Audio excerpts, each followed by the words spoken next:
Olá, eu sou a professora Elaine Moraes e esta é a disciplina Sintaxe da Língua Portuguesa. Estamos no módulo 4, Implicações para a Educação Linguística Escolar. E esta aula relaciona-se à unidade 2, intitulada Sintaxe na Prática de Análise Linguística. Para relembrar, neste módulo, na unidade anterior, nós falamos um pouquinho sobre o que significa falar em educação linguística escolar, especificamente, em detrimento, por exemplo, de expressões como o trabalho com ensino ou com aprendizagem. Vimos um pouquinho como na sala de aula há outros saberes implicados e como muitas vezes, ao invés de saberes, são utilizadas determinadas normas, como a gramática do tipo normativa, e falamos um pouquinho sobre a importância de, dentro da educação básica, movimentar mesmo a estrutura sintática na produção de sentidos. Nesta aula, especificamente, nós vamos tratar um pouquinho sobre as habilidades básicas da comunicação, então ouvir, falar, ler, escrever, os conteúdos de cada habilidade, pensando no ensino fundamental especificamente, nas séries finais, que é a que contempla licenciados e licenciadas em letras. Vamos falar da sintaxe e a prática de análise linguística, sobretudo com uma proposta de atividade com a estrutura comparativa. De certa forma, pensar um pouquinho como a morfossintaxe comparece na BNCC de língua portuguesa e versar sobre a morfossintaxe na prática de análise linguística de poema. Bom, para pensar as habilidades básicas, eu trago para o debate, para a nossa reflexão, uma obra do Ferrarese Júnior, onde ele vai falar um pouquinho sobre as habilidades básicas. E é interessante a gente começar a pensar que, quando se trata da primeira habilidade básica, que é ouvir, e o autor ele faz isso com relação, voltando um pouquinho, nos parâmetros nacionais curriculares, nos PCNs de 98, um documento norteador, da educação básica por muitos anos no Brasil. Quando ele faz isso, ele traz a categoria ouvir. Uma categoria que, por exemplo, hoje a gente já poderia questionar um pouquinho, mesmo que metaforicamente ela se abra para uma série de universos, porque quando a gente fala, por exemplo, do povo surdo, a gente já teria aí uma problemática para se discutir aqui, como se dá esse ouvir do ponto de vista, por exemplo, da pessoa surda. Mas aqui, o ouvir comparece com, primeiro, a compreensão do que se ouve em qualquer circunstância, em qualquer nível de linguagem.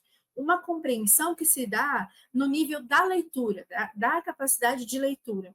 Claro que aqui, na especificação dessa habilidade, nós temos de novo do que se ouve, que está para o eixo da escuta.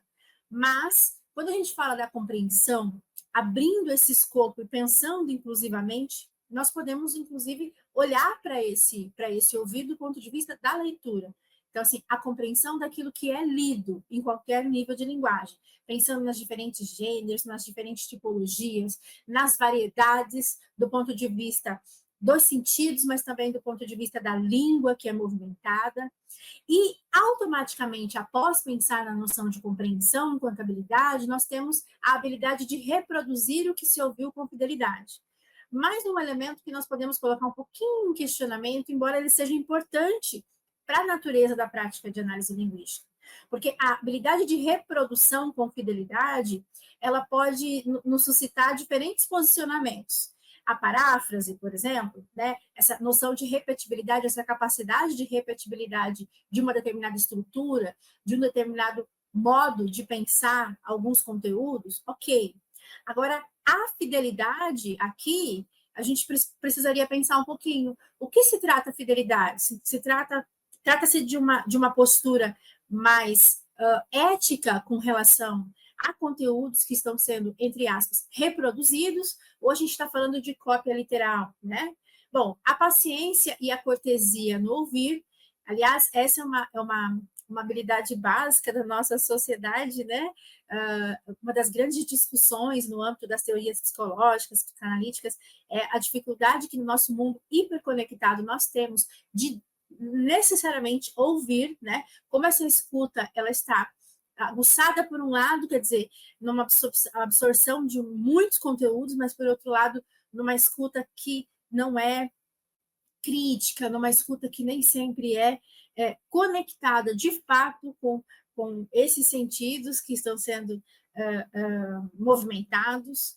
e a habilidade de filtrar o que se ouve, interpretando intenções e ideologias. Bom, aqui eu ainda destaquei, repare que eu fiz um print, né, dessa habilidade do ouvir, tal como ela comparece na obra de Ferrarese Júnior, mas promovi alguns destaques em vermelho.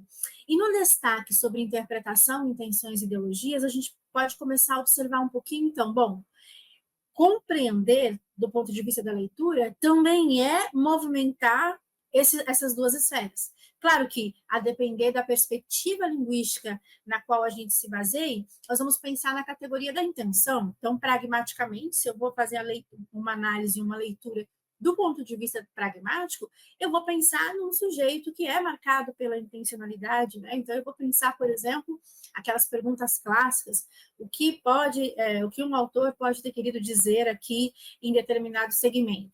Mas se eu tiver, por exemplo, do ponto de vista discursivo, numa perspectiva materialista, eu posso movimentar questões em torno das ideologias, né, possíveis numa determinada formação discursiva. De toda maneira, o que é importante a gente pensar é que, do ponto de vista da sintaxe, compreender, realizar essa leitura, ser capaz de reproduzir isso, né? Desenvolvendo essa paciência e pensando essa movimentação da interpretação, passa por uma capacidade de realmente observar como os sintagmas, as orações, os períodos, quaisquer elementos e ordens que estão no âmbito da sintaxe comparecem necessariamente numa estrutura que é maior e que tem determinados objetivos, determinada logística e que pode representar determinadas ideologias. Então, nesse âmbito, o que a gente está pensando é, muito mais do que a nomeação, a classificação, de certa forma, o reconhecimento, nós temos a observação dessas estruturas funcionando num gênero maior, funcionando para movimentar determinados sentidos e não outros. Se a gente continua e olha para a segunda habilidade, a gente vai alçando um nívelzinho maior nesse aspecto. Então, aqui, a habilidade de falar. E é claro, se a gente estivesse no âmbito, por exemplo, das pessoas surdas, a habilidade de falar sinalizando, de sinalizar com a língua brasileira de sinais, no caso brasileiro, né? Bom, aqui, o falar é a habilidade de expressar-se com clareza e segurança em qualquer situação e sobre qualquer assunto que se domina. Aqui a gente tem um âmbito um pouquinho maior, que é a expressão como uma expressão autoral de um determinado sujeito, de uma determinada pessoa, sobre um assunto e em diferentes circunstâncias. Se a gente pensar sobre isso, sobre a clareza e segurança, olhar um pouquinho para os objetivos de cada expressão, de cada momento de interação, entendendo que a interação pressupõe tanto essa expressão quanto a relação dessa expressão com diferentes interlocutoras e interlocutores, e pensar que uma fala, ela de várias maneiras, ela é contextualizada. E do ponto de vista dessa contextualização, é que pode existir maior ou menor clareza. É claro que uma das grandes questões quando se trata de pensar essa habilidade em sala de aula é propiciar experiências, atividades que, na movimentação, por exemplo, da oralidade, permitam o ingresso em estruturas muito distintas. Então, a fala entre colegas é um exercício, mas a fala mais formal, que simula, por exemplo, uma entrevista de emprego, ou que simula, evoluindo um pouquinho, a arguição, né, diante de uma banca de defesa de TCC, ou uma banca de ingresso, os programas de mestrado e doutorado, são expressões completamente diferentes. No caso, por exemplo, dos dois últimos exemplos que eu dei, eu estou falando aí de um público já do ensino superior, né, que continua a sua formação. No caso da educação básica, isso pode se dar de diferentes formas, né? A expressão oral ligada ao exercício poemático, a expressão oral musical, a expressão oral voltada para a produção, por exemplo, de propaganda, de anúncio, e assim por diante, né? Existiriam aqui inúmeros exemplos que eu poderia trazer à tona. E dentro desse universo que perpassa essa habilidade de expressão, nós temos também o domínio da ética, né? Que está relacionado diretamente com a responsabilidade e o senso de consciência.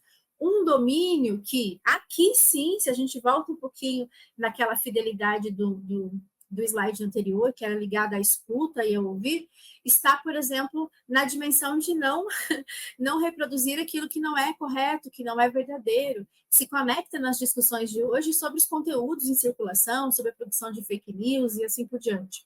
E o domínio das diferentes técnicas oratórias para a consecução de objetivos comunicativos específicos. De certa forma, eu já venho falando um pouquinho dos propósitos, também é mais um item que poderia suscitar críticas nossas, porque esse domínio oratório, essa visão, pelo menos, de oratória, que durante muito tempo perpassou, né, os documentos oficiais e essas premissas da educação básica, ainda tinha uma conexão muito grande com modelos antigos, filosóficos, como a gente viu no módulo 1 desta disciplina, e, de certa forma, pensavam uma fala um pouco mais engessada, baseada num parâmetro mais rígido, e um pouco mais desconectada, por exemplo, da grande diversidade da nossa sociedade, principalmente quando se trata da população brasileira. Bom, aqui especificamente, observe que desde de ouvir lá na primeira habilidade, eu estou conectando de maneiras diferentes com o ler, justamente para a gente problematizar um pouquinho a questão dessa escuta, né, que não diz respeito a todo o nosso alunado. Mas aqui, especificamente, quando se trata da leitura, note que há uma conexão maior com um tipo de linguagem, né? A linguagem verbal. Então, a primeira relação que se estabelece é o gosto pela leitura variada, com finalidade educativa e de lazer, desenvolvendo o hábito da leitura como uma respiração da mente, entre aspas. Então, veja que aqui nós estamos um pouquinho mais conectados com essa leitura da linguagem verbal, sobretudo da linguagem verbal escrita. Claro, a gente estava posicionado nos PCNs em 98, a gente pensar hoje em dia, nós poderíamos conectar isso com os e-books, com essa nova cultura de leitura do digital, uma cultura que, do ponto de vista brasileiro, ela ressaltou-se bastante agora, né, após a pandemia, bom, de Covid-19, e aqui interessante observar também essa relação com a finalidade, né? Então, que leitura variada é essa? Quais são as finalidades? Então, a educativa é uma delas, mas nós temos a outra que é de lazer. Embora nós estejamos diante de um campo mais restritivo, que praticamente dicotomiza, né, a finalidade dessa leitura, mas a gente aqui, como futura professora, futuro professor, né, pode refletir um pouco mais sobre as diferentes possibilidades, as diferentes finalidades do próprio ato de ler. E aí, veja que aqui, conectada à habilidade de leitura, nós temos a compreensão, a interpretação e, de novo, a expressão oral. É importante, inclusive, perceber que, para quem é estudante dos cursos de licenciatura em letras, a diferença entre compreensão e interpretação é uma diferença que movimenta aspectos opostos, a depender da teoria que você aciona para o desenvolvimento desse movimento. Então, assim, em algumas teorias, compreender é um processo menos profundo do que interpretar. Em outras, é exatamente o contrário. O primeiro nível se dá é o de interpretação, e um nível mais profundo de adentramento na produção de sentidos é o nível da compreensão. Por que seja essa vertente que se acione para pensar a distinção entre compreensão e interpretação, são duas etapas, são dois níveis fundamentais quando se trata, então, de desenvolver essa habilidade básica de leitura. Uma habilidade que tem sido muito discutida no nosso país nos últimos anos como uma habilidade cuja crise, né, ela precisa ser questionada. Então, muito se discute sobre as pessoas não leem mais, ou as crianças não leem mais, os nossos alunos não leem mais. Já tem sido movimentadas uma série de críticas a enunciados como esses, porque o que não se lê mais? Ou qual a concepção de leitura que se tem diante de um determinado processo? Porque o que a gente mais faz no dia a dia é desenvolver a leitura do mundo e de diferentes informações e conteúdos que nos chegam das mais variadas formas, pelos espaços urbanos da cidade, mas também nas mais variadas telas com as quais muitas vezes estamos conectados. Então, aqui é para a gente pensar um pouquinho. E aí, observar que, do ponto de vista da sintaxe, mais uma vez, amarrando tudo o que a gente foi fazendo ao longo dos módulos, entender, por exemplo, por que uma ordem inversa comparece no lugar de uma ordem direta, que seria mais clássica, mais tradicional, mais usual, como essa simples movimentação de sintagmas, o simples reposicionamento de sujeito e predicado vão movimentar essas diferenças. Quando trabalhamos um pouquinho com a categoria agente da passiva, por exemplo, né, comum na chamada voz passiva analítica, nós vimos que esse elemento, agente da passiva, embora haja classificações que o colocam como um termo integrante, essencial para complementar determinada estrutura, em outras leituras sintáticas desse processo, é um termo que poderia soar como acessório, como dispensável, uma vez que em nem toda sentença a gente usa o agente da passiva. Há trabalhos belíssimos, inclusive, que situam no jurídico como que num depoimento a presença, então, do agente da passiva pode indicar, né, algo que esteja para acusação, para mobilização de quem é o responsável por uma determinada ação criminosa e assim por diante. Então, pensar a sintaxe nesse aspecto é conectar diretamente o elemento sintático, essa esfera que é da ordem da língua, com essa habilidade de leitura voltada para a produção de sentidos, para um movimento de aumento desse escopo crítico do nosso alunado. E aí, aqui, especificamente, conectando com as outras habilidades, está a habilidade de escrita, que muitas vezes nos documentos aparece como uma habilidade de produção textual. Essa diferença de nomenclatura é uma diferença importante para nós, porque a escrita, a depender do suporte que a gente mobilize ou conceba para analisar essa noção de escrita, nós ainda estamos muito conectados numa noção de linguagem verbal, embora hoje em dia a gente tenha diferentes formas de escrita, a escrita, por exemplo, na pele, que é considerada uma tatuagem, é um tipo de escrita, e aqui especificamente, quando se trata da escrita, nós estamos falando de um conhecimento de todos os elementos tecnológicos e estilísticos necessários à escrita, que está sendo chamada de segura, coerente e funcional. Então, começando por esse aspecto aqui, os elementos tecnológicos é muito interessante, porque quando surgiram uma expressão como novas tecnologias, todo mundo já fazia referência imediatamente às máquinas ou mesmo ao digital. E a própria escrita, ou a escrita que nós conhecemos como escrita verbal, ela também tem uma tecnologia de existir. Inclusive, nós passamos por essa tecnologia quando começamos a conceber, por exemplo, a existência da ordem direta dos termos, né?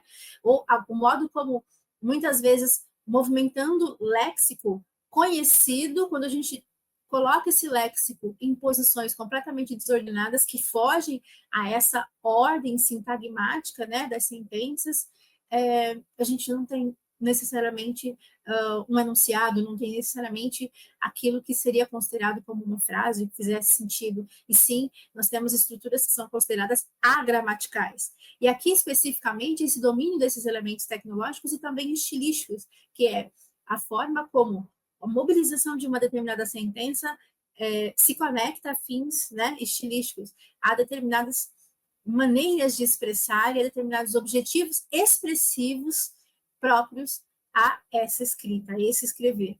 E aí, aqui, Ferrarese Júnior está marcando um pouquinho a relação entre escrita segura, coerente e funcional, justamente ainda naquela conexão com a ideia de coesão e coerência que perpassou, né, os estudos da linguagem, sobretudo a partir da linguística textual, e a ideia de funcionalidade ainda conectada a esse propósito dessa escrita, uma escrita que deve ser interacional, né, por natureza. Só que aqui, como subtítulo desse elemento, nós temos uma série de itens que vão perpassar eixos mesmo próprios do olhar para a língua. Então, ortografia, separação silábica, a paragrafação e demais elementos formativos da escrita, elementos coesivos e de coerência, expressão de conteúdo com clareza e objetividade. Aqui a gente continua ainda num domínio, como eu estou falando desde o início, mais conectado com a linguagem verbal, inclusive com determinadas tipologias ou determinados gêneros, porque a paragrafação é um dispositivo, uma taxonomia muito própria dessa modalidade de linguagem, que não faria muito sentido, por exemplo, num determinado texto multissemiótico, multimodal, como a tela de um videogame, que não necessariamente vai trazer texto verbal escrito, né, para a interação com o usuário, com a usuária. E aqui o conhecimento e o domínio de diversos tipos de textos, seus objetivos e utilização na sociedade. Acho que esse item eu já venho falando, né, de maneiras diferentes, mas sobretudo aqui a força da conexão com a sociedade, né, do papel dessa escrita como forma de interação com diferentes tipos de pessoas e em diferentes situações. Bom, repassado então um pouquinho essas 4 habilidades, poderíamos mensurar outras, né, do ponto de vista do que é básico, do que pode ser considerado básico. Quando a gente olha para isso, voltando um pouquinho, inclusive, para essa última, né, quando a gente olha para todo esse movimento, que é um movimento que desemboca na relação em sociedade, como eu mencionei, a gente começa a pensar, então, qual é a relação disso, né, qual é o conteúdo de cada habilidade, como os conteúdos se relacionam com cada habilidade. Aqui no 6º ano, por exemplo, o autor vai mencionar um pouquinho, né, aquelas 4 habilidades, a relação com a leitura, ele ainda dispõe de um léxico voltado à redação, que tem essas heranças ainda dos PCNs e de outros documentos, mas ele vai acrescentar, enquanto ponto de conteúdos, as classes de palavras, né, com os conceitos gerais, o estudo específico das classes nominais, pensando tanto nos nomes, substantivos, os adjetivos, os numerais e os artigos. E aí, é interessante a gente pensar que, do ponto de vista do nosso curso, a disciplina chamada de sintaxe. Em muitos cursos de letras, nós chamamos a disciplina de morfossintaxe. Aqui, na UFMS, há uma divisão. Então, você já passou pela disciplina de morfologia da língua portuguesa, e agora passa pela disciplina de sintaxe da língua portuguesa. Entretanto, ao longo dos módulos, como foi possível perceber, em vários momentos nós articulamos morfologia e sintaxe e falamos um pouquinho desse lugar, da morfossintaxe, que são 2 esferas interconectadas. Até porque quando se trata de falar, por exemplo, em sintagmas, em muitas das lógicas pelas quais nós movimentamos, a relação com as classes de palavras é uma relação direta, embora classes de palavras seja um tópico muito mais comum no estudo da morfologia. Então, aqui, a gente começa a observar que, ok, especificamente, né, do ponto de vista sintático, nós poderíamos dizer, bom, o 6º ano não traz conteúdos sintáticos, mas a premissa, né, é o passo a passo que vai permitir desenvolver de algumas reflexões linguísticas em torno do elemento sintático ao longo, né, dos anos durante a educação básica. E é interessante porque daqui a pouco eu vou mostrar, né, rapidamente como a BNCC fala disso, e se você quiser aprofundar e quiser entrar na BNCC e observar como os conteúdos dessa análise, que lá é chamada de análise linguística / semiótica, comparece, você vai perceber como que já desde o 6º ano, a taxonomia, a nomenclatura de termos que são próprios à sintaxe já comparecem com um pouco de mais força. E aí a gente vai ver um pouquinho a natureza e a implicatura dessa diferença. Bom, aqui no 7º ano, observe, cabe lembrar, né? Aqui eu deixo sempre na fonte a página de onde foram tirados os prints. Aqui eu mantive o print na sua natureza original, sem fazer nenhum destaque.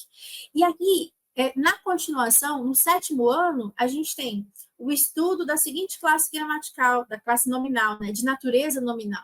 Porque a gente, em morfologia, viu como há uma grande diferença, sobretudo a partir da discussão do linguista Matoso Câmara Júnior, entre nomes, verbos, pronomes e conectivos. Então, nessa classe nominal, que é uma classe maior, nós teríamos uma série de classes de palavras que não só o substantivo. Então, dentro da estrutura da classe nominal, o papel dos pronomes, que são aquela classe de palavras que, inclusive, pode, além de acompanhar, substituir o nome, né? Tem essa possibilidade na nossa língua.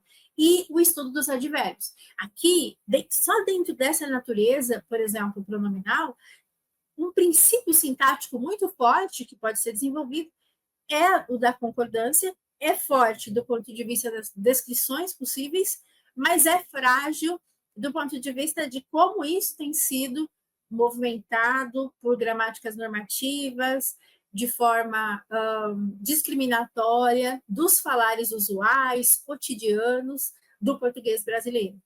E no estudo dos advérbios, a gente tem uma categoria muito forte que perpassa a noção de modalização, né? Que é a forma como o advérbio se relaciona sintagmaticamente e como ele pode se relacionar com todo o enunciado. Então, ainda nós temos aqui em tela conteúdos que não necessariamente são sintáticos, mas são a prerrogativa da disciplina de sintaxe. Por isso que a visão morfossintática ela é tão forte do ponto de vista linguístico. No 8º ano, observar que há um avanço, porque imediatamente a gente tem o estudo dos conectivos. Falar em conectivo já é pensar numa macrosintaxe ou numa microsintaxe, porque do ponto de vista, por exemplo, da microsintaxe, nós poderíamos olhar para as conjunções e para as preposições, especificamente na forma como elas, pensando nas conjunções, conectam diferentes orações. Claro que as conjunções também podem conectar dois termos, né? Dentro, por exemplo, de um sujeito, de um objeto, enfim. E as preposições, observando a transitividade, tanto verbal quanto nominal. Então, aqui, ao chamar conjunções e preposições de conectivo, nós estamos numa classe maior, morfologicamente, partindo lá dos estudos de Matoso Câmara Júnior, mas nós também estamos já inseridos numa nomenclatura que é típica da sintaxe. Se eu falei disso do ponto de vista da microsintaxe, do ponto de vista da macrosintaxe, nós podemos pensar nisso como elementos que estabelecem, de fato, a coesão em textos. Aliás, há estudos maravilhosos e muito relevantes a respeito de como, por exemplo, a produção de texto exigida pelo Exame Nacional do Ensino Médio, o Enem, tem sido alvo de inúmeros cursos na internet, de inúmeras propostas que acabam engessando a forma de escrever, de produzir um texto, inclusive com listas de estruturas conectivas, desse ponto de vista da macrosintaxe, que devem ser utilizadas, por exemplo, para começar um texto, para fazer evoluir os argumentos e para finalizar um texto. Então, aqui é um elemento que tem sido fortemente marcado numa estrutura realmente assim, de engessamento, de repetição. Então, use isso, não use isso, que já tem reverberado em textos muito parecidos, uma estrutura mais artificial e muitas vezes menos autoral do ponto de vista de como isso pode ou não refletir o construto, né, a habilidade ou mesmo a competência da estudante, do estudante nessa fase, né, nesse exame.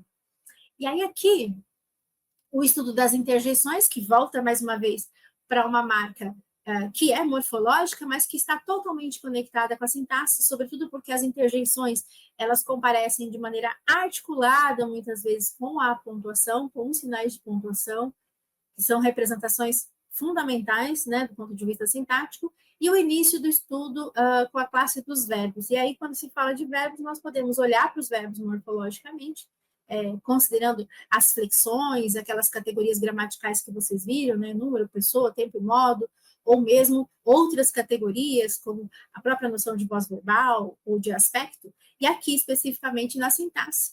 O verbo, como a gente foi vendo ao longo dos módulos, ele foi movimentado como esse núcleo, né? O que marca a existência oracional, o que vai marcar se um período é simples ou composto, a depender da quantidade de verbos, né? O que vai marcar, por exemplo, essa classificação sintática que olha para os verbos do ponto de vista da transitividade ou da existência da cópula, como nos verbos de ligação. E em todos esses processos, né, como conteúdos, o verbo estruturando, de algumas maneiras, esse núcleo do chamado predicado, como acontece nos predicados verbais ou nos predicados verbonominais, que tem como núcleo tanto um verbo como um nome, como a gente viu. E olhar para isso, no avanço dos conteúdos, adentrando agora o 9º ano, é pensar assim, bom, existem elementos do ponto de vista da estrutura da língua que vão comparecendo ao longo de cada ano, ok? Mas a ideia é como esses conteúdos vão sendo mobilizados ou podem ser mobilizados na direção de uma prática de análise linguística, porque estudar o nível o conteúdo, o tópico, a referência contextualizadamente ou de maneira estritamente estrutural, não contribui necessariamente para a produção de sentidos. Portanto, se desconecta daquilo que a gente vem falando. Aqui no 9º ano, a gente tem a continuação, então, né, do estudo da classe dos verbos, e aí mais um tópico que é específico da sintaxe aparece explicitamente, que é as questões de regência, então, regência verbal nominal, a colocação pronominal, que é um tópico tanto forte na sintaxe quanto forte nos conteúdos já de variação linguística, né, dentro da escola, e o início do estudo da sintaxe, que está chamando de sintaxe especificamente, com aspectos gerais, então, da regência, subordinação, concordância, a coordenação, pensando, então, no período composto, a relação com ordem, entonação, e a relação desses aspectos com os textos e com os sentidos. Aí aqui a força maior na estruturação do conteúdo, quando aparece, então, a relação de tudo isso com os textos, com a noção de texto, com a noção de algo que é maior a uma frase, a uma estrutura sintagmática desconectada, né, apenas recortada, e com a produção de sentidos no plural. Bom, passar por esses elementos, que para quem já tem um pouco de experiência, às vezes está fazendo licenciatura em letras, mas já está em sala de aula, sabe que há uma série de outros tópicos e outros pontos que poderiam ter comparecido aqui, sobretudo porque estes conteúdos de cada habilidade aqui estão mais conectados com o eixo da língua, né?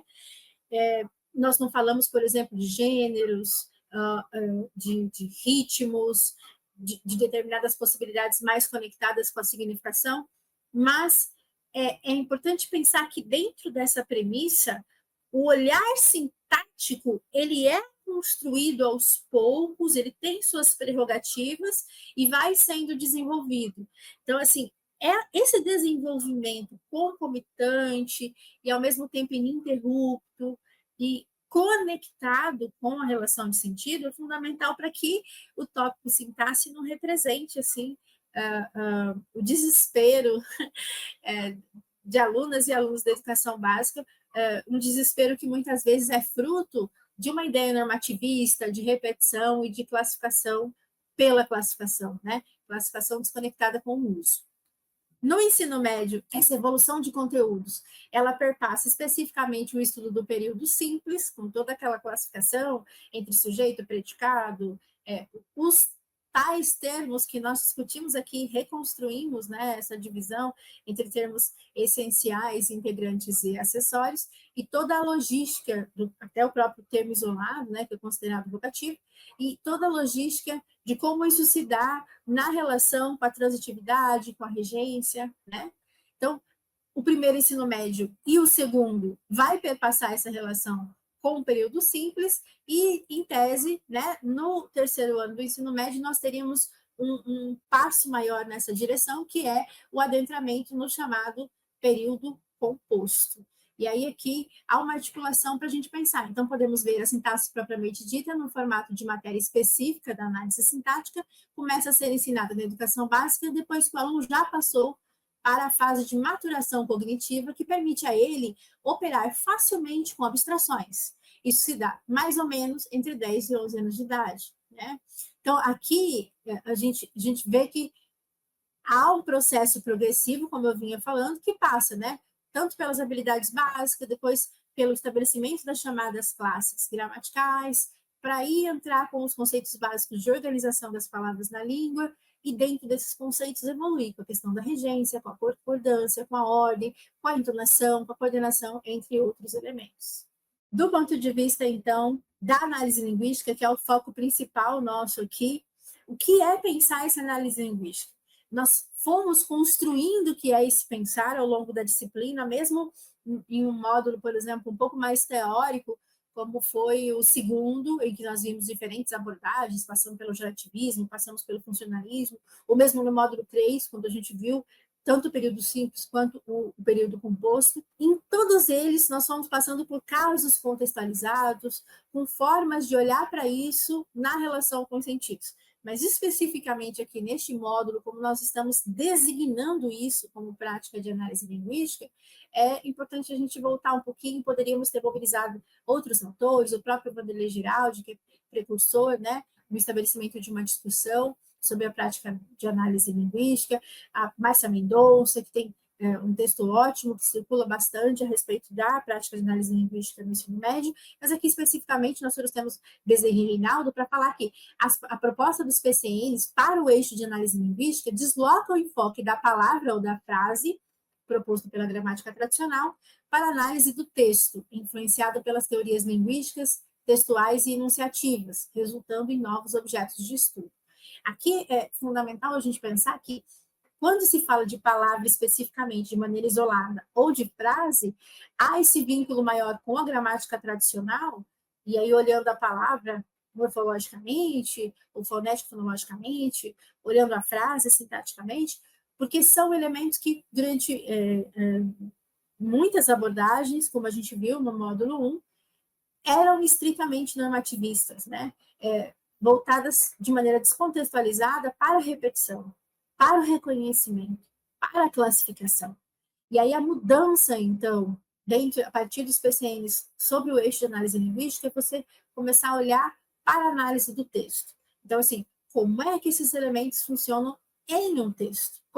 Concebendo-se assim, o que é texto? Porque, inclusive, a noção de texto implica nós entendermos, por exemplo, qual é a modalidade de linguagem acionada. Porque nós podemos ter textos imagéticos, né?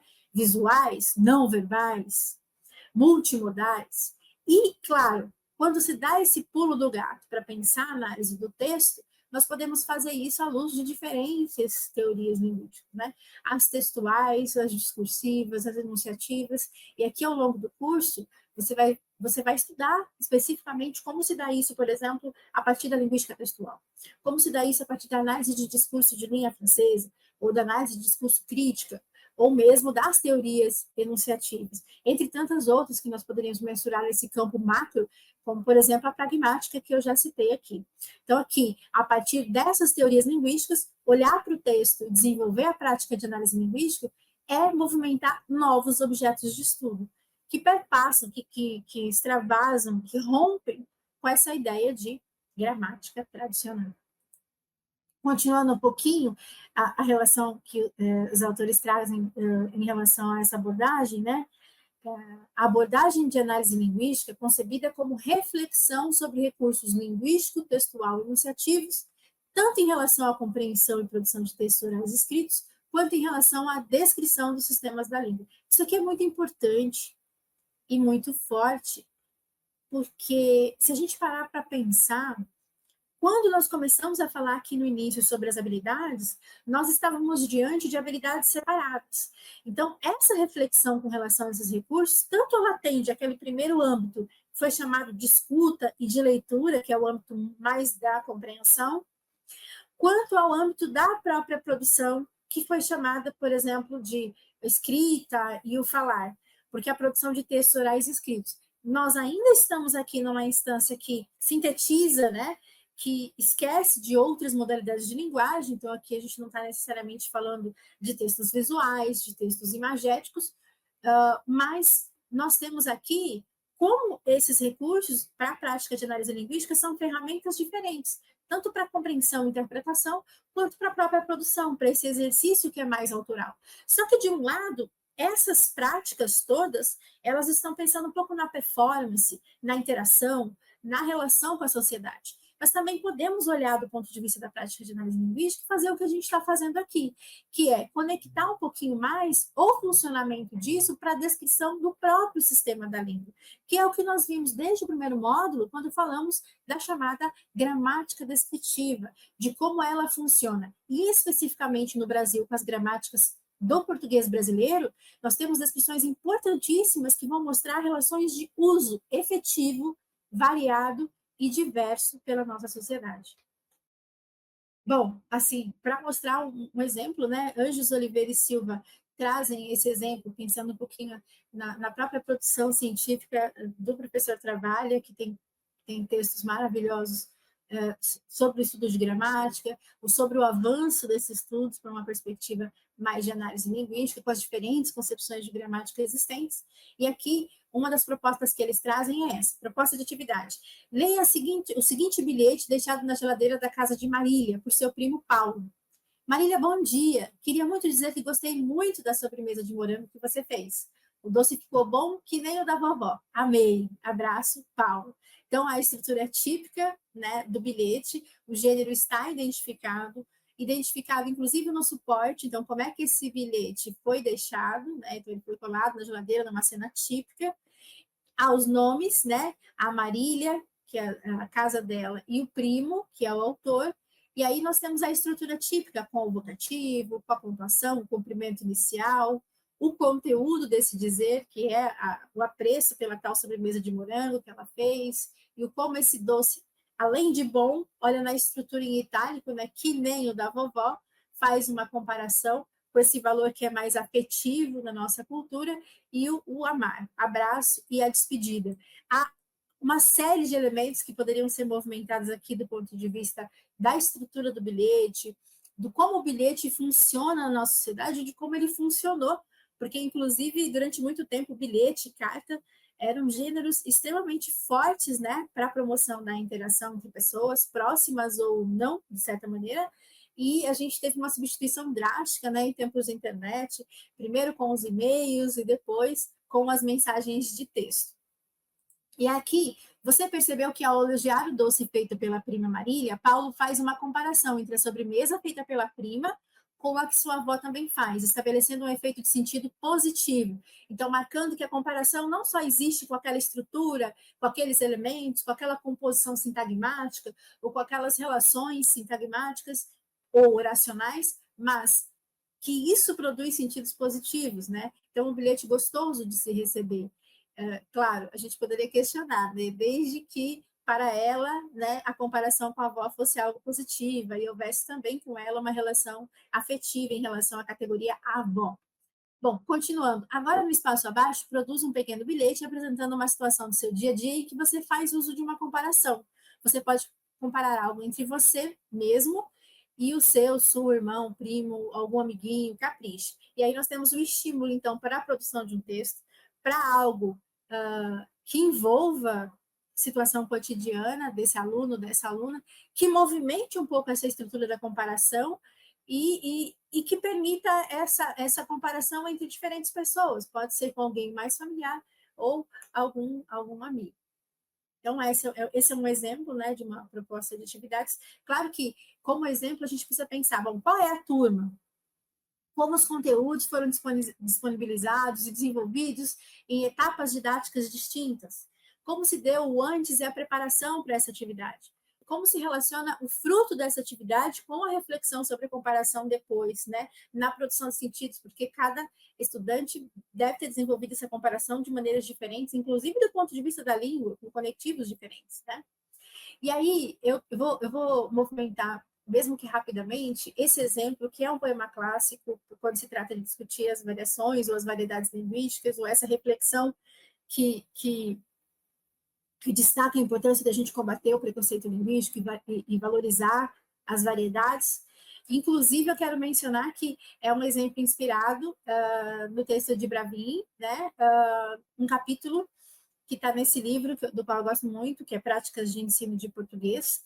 E aí aqui, em Vício na Fala, né, de Oswald de Andrade, nós temos a estrutura tão conhecida e tão bela. Para dizer em milho, dizem milho. Para melhor, dizem melhor. Para pior, pior.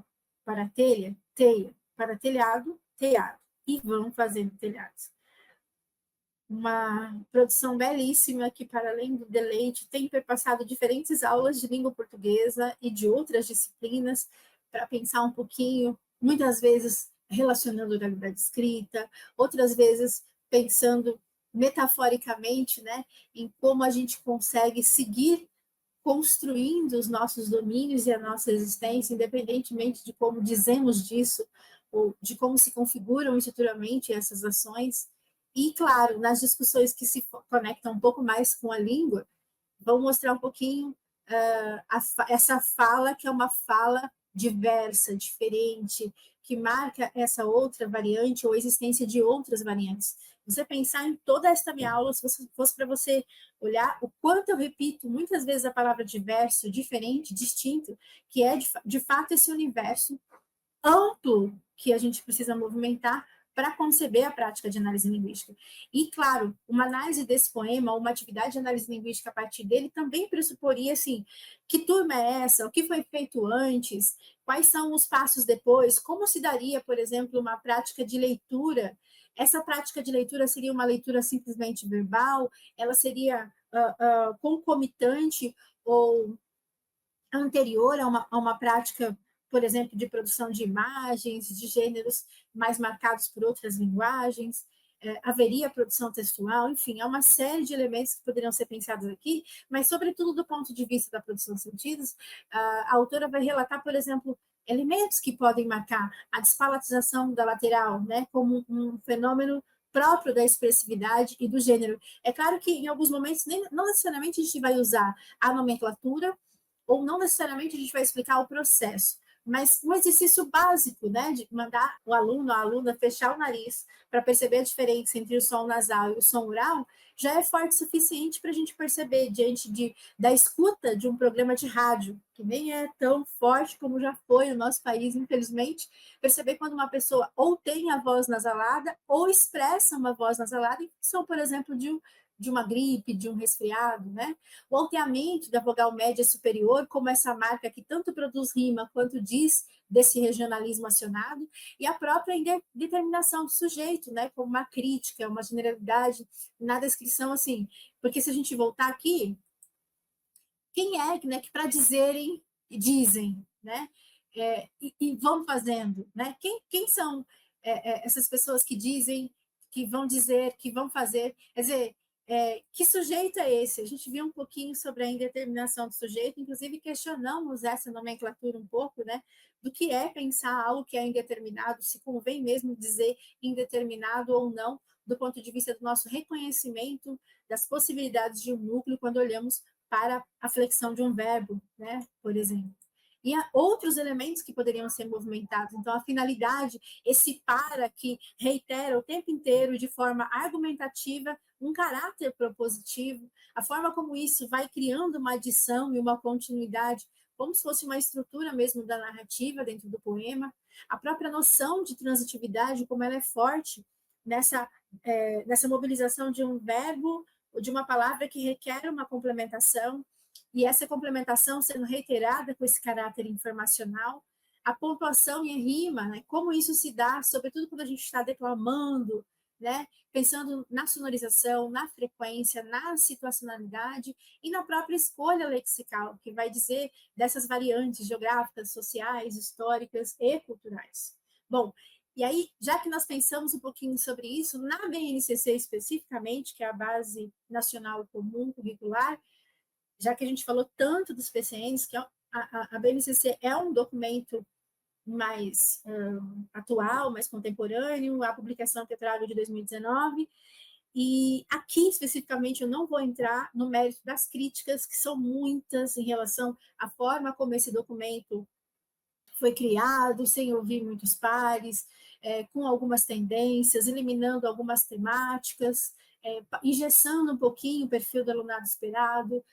Tem uma série de elementos ligados aos letramentos, ao público previsto, às estratégias, a um tom assumido politicamente, né, por esse documento, mas especificamente quando se trata de olhar para os conteúdos que são previstos nesse documento, também se diz, né, trouxe um trechinho que também, como já mencionado, nos anos finais do fundamental, os conhecimentos sobre a língua, sobre as demais semioses e sobre a norma padrão se articulam aos demais eixos que se organizam aos objetivos de aprendizagem e desenvolvimento da língua portuguesa.